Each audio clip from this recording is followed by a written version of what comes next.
15 years ago, I remember, and he left. And I made a couple of the statements that he made because I agreed with the same thing, and we both went through hell. Do you remember that? It was a massive, but you know what? We turned out to be right. It was sort of interesting. But I've been a friend of Bobby, and he's been a foe, too. You know, he's tried to stop a couple of my jobs. In one case, he did stop a job, and I was really angry. And then about 4 months later, we went into like a depression. And I saved a hell of a lot of money by the fact that you stopped it. You're welcome. So I never minded. I always said, thank you very much for stopping that big job I was going to do.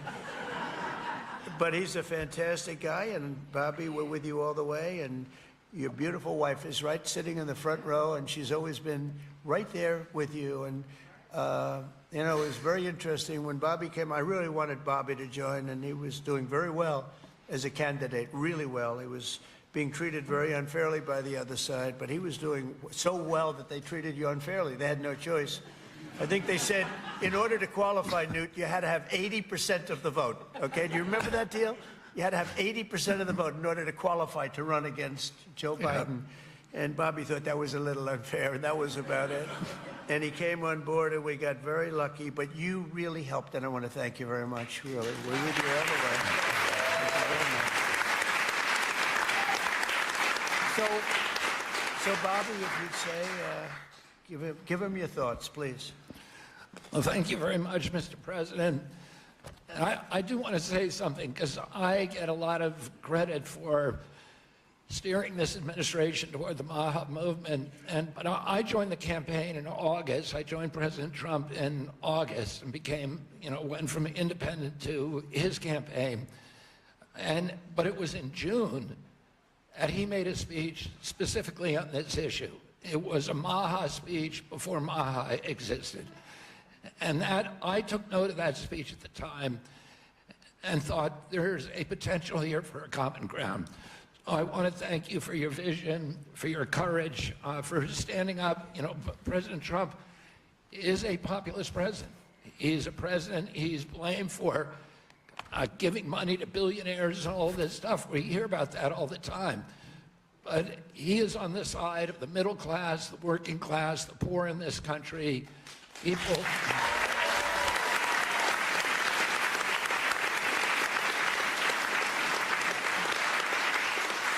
And I've been following, I've met every president since my uncle was president. And I've never seen a president, Democrat or Republican, that is willing to stand up to industry when it's the right thing to do, and they're willing to talk about really difficult issues and to hold his stand on those issues. I've never seen anything like it, and I'm very, very grateful to you. I've sat with industry again and again in a room with him and heard him say, we can't do that. We're going to do something different, deliver news that they didn't want to hear. Oh, I'm grateful to this. This is a milestone. There's never in American history has the federal government taken a position on public health like this.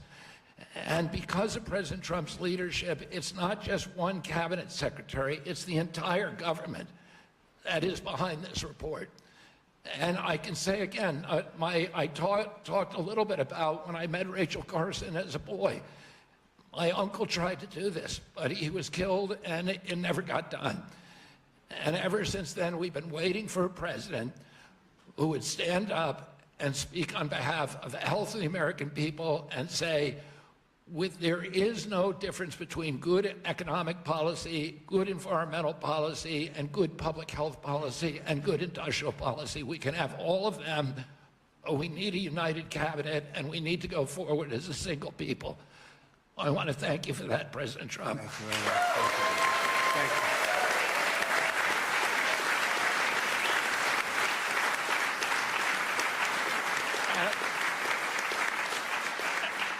At its core, this report is a call to action for common sense.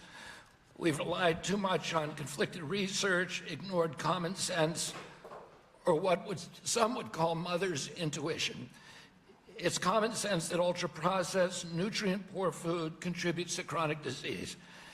It's common sense that excessive screen time and isolation lead to anxiety and depression, especially in children. It's common sense that exercise and healthy food should come before prescriptions and surgery. It's common sense that not all calories are equal in nutritional value. It's common sense that over-medicating kids is dangerous. It's common sense that we can celebrate the innovations of modern life while also demanding fearless inquiry into ameliorating the negative effects of medication, agriculture, and environmental practices. It's common sense that research funded by corporations deserves more scrutiny than independent studies. I'm so proud of this cabinet, and particularly Secretary Rollins and Administrator Zeldin, who, again, I'll say it a third time, work late nights, early into the morning to make this happen, and to all the leadership from the White House staff, beginning with Stephen Miller, and Heidi Overton, Dr. Heidi Overton, with Vince Haley.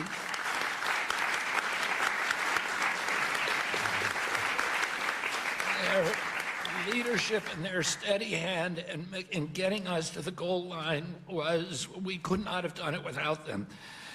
They helped us grapple with weighty issues and committed this administration to solving large, complex challenges like children's health. We're joined here by senators, advocates, governors who I have worked with, and CEOs who I know who are all ready to begin carrying out this mission. This is the beginning of a conversation, a national conversation that we are going to have with maturity, with nuance, for the first time in history, thanks to your leadership, President Trump.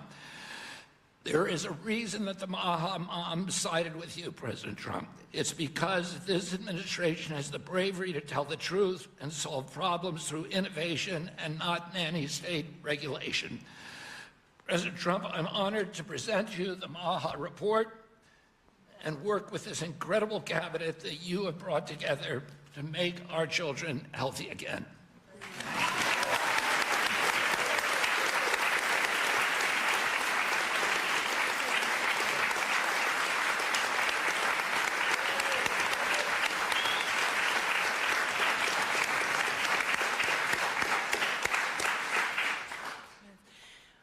Three things. First, on behalf of an extremely grateful nation and on behalf of a lot of extremely grateful MAHA moms who are out there, Secretary Kennedy and Mr. President, thank you.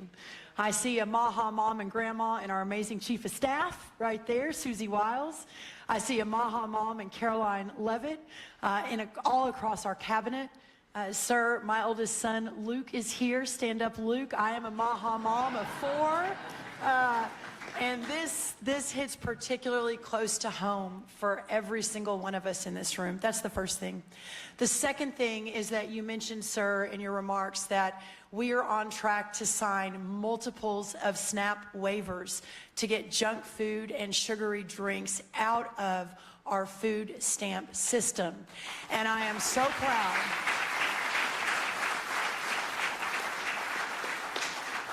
I am so proud to announce that on Monday, I was in Nebraska with Governor Pillen, where we signed the first one. An hour ago, I signed the second one for Governor Braun in Indiana. He may not even know that. I've got it right here, sir. I also signed the third one, Governor Kim Reynolds of Iowa, about an hour ago.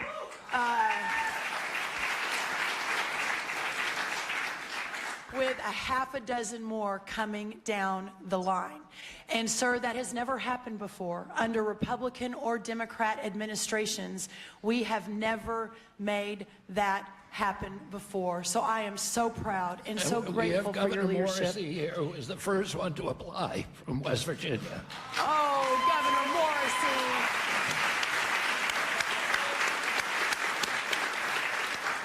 We will make sure you're at the top of the pile, sir. I apologize. Governor Sanders has been a leader. Governor Polis from Colorado.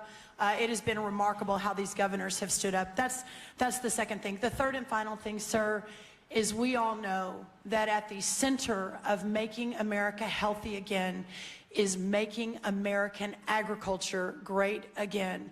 Without American agriculture at the center of this discussion, we have the most robust, the safest, the best agriculture system in the world. And in partnership with the amazing Secretary Kennedy and all